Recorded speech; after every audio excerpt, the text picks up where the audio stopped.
బెజవాడ దుర్గగుడిలో 15 నిమిషాల నుంచి 20 నిమిషాల పాటు పవర్ కట్ అయిన మాట వాస్తవమేనన్నారు మంత్రి గొట్టిపాటి రవికుమార్. అధికారుల మధ్య సమన్వయ లోపంతోనే ఇలా జరిగిందని తెలిపారు. బాధ్యులపై చట్టపరంగా చర్యలు తీసుకుంటామని హామీ ఇచ్చారు మంత్రి గొట్టిపాటి.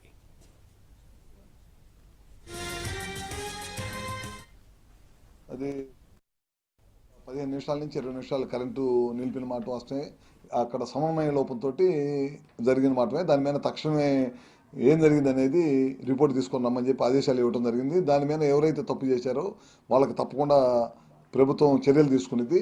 అదే కాకుండా 2 డిపార్ట్మెంట్ల మధ్య సమన్వయం లోపం ఉంటే వాళ్ళు పొద్దున కూర్చొని మాట్లాడాము, ఈఓని పిలిపించాము. అదేవిధంగా మా సీఎండీని, ఎస్సీని, తగిన అధికారులను కూడా పిలిపించడం జరిగింది. కొంతమేరకు క్లారిటీ వచ్చింది. మళ్ళీ 6-7 తారీఖులో మన దేవాదాయ శాఖ మంత్రి ఆనం రామనారాయణ రెడ్డి గారు, నేను, అదేవిధంగా అధికారులు, దేవాదాయకు సంబంధించిన అధికారులు కానీ, అదేవిధంగా డిస్కమ్కు సంబంధించిన ఎలక్ట్రిసిటీకి సంబంధించిన అధికారులు కూర్చొని